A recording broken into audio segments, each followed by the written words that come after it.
ደብረ ብርሃን ላይ መጥቶ ማንኛውም ባለሀብት ሲስተናገድ ከመንግስት ከሚሰጡት አገልግሎቶች በላይ ከተማው ላይ ያለ ማህበረሰብ በጣም በክብር በአካባቢ እንግዳ ተቀባይ በጨዋነት የሚቀበል በመሆኑ ባለሀብቱ በቀላሉ እዛ አካባቢ ሲመጣ እንደ ትልቅ ኦፖርቹኒቲ ፈጥሯል ማለት ነው። ወደዚህ አካባቢ ሲመጣ መሬት ማስረከብ ነው። መሬቱ የሚነሳበት አርሶ አደር ለምን መሬቴን አላለማህም ነው እንጂ የሚለው መሬቴን ለምን ወሰክብኝ የሚል የለው። ደብረ ብርሃን ላይ ያሉ አርሶ አደሮች ላይ ራሳቸው በአክሲዮን መስርተን እነሱም ወደ ኢንቨስትመንቱ እንዲገቡ አድርገናል። ኢንቨስትመንት የሁሉም ነው የሚለውን አመለካከት በደንብ የባለድርሻ አካላት ቅንጅት በመኖሩ ሁሉም ተቋም ከወጣት እስከ ከተማ ኗሪ ለኢንቨስትመንት ያለው አረዳድና ግንዛቤ የተሻለ በመሆኑ ነው። ማንኛውም ባለሀብት አገልግሎት ለማግኘት ሲመጣ ተገቢውን አሰራር በማስቀመጣችን ከባለሙያ እስከ ከንቲባ ድረስ ባለሀብት መጥቶ ለባለሀብት ጊዜውን መስዋዕት አድርጎ መጥቶ እኛ እሱን በተገቢው ክብር ሰጥተን በአንድ ቀን ኢንቨስትመንት ፈቃድ ጭምር ሁሉ አውጥቶ እንዲሄድ የምናደርግበት። ይህም በማድረጋችን ደግሞ ራሱ ባለሀብቱ ሌላ ባለሀብት ይዞ እንዲመጣ የማድረግ የፕሮሞሽን ስራ እየሰራን በመሆኑ ነው።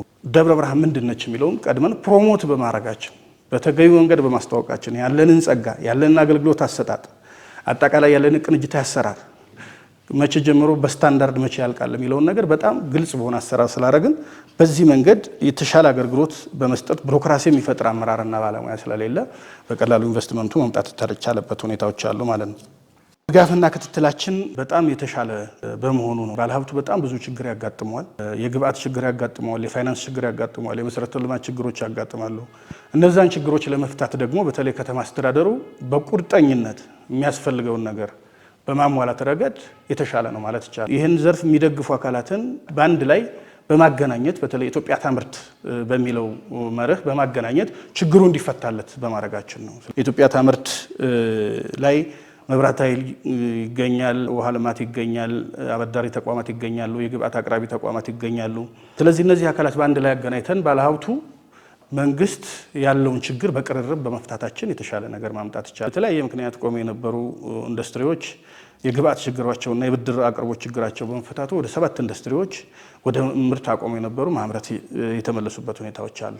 ባለፉት 3 ዓመታት የኢትዮጵያ ታምርት በማድረጋችን አስፈላጊውን ድጋፍና ክትትል በመደረጉ ከ60 በላይ አምራች ኢንዱስትሪዎች ወደ ምርት ማስገባት የቻልንበት ሁኔታዎች አሉ። 6 የኢንዱስትሪ መንደር አዘጋጅተናል።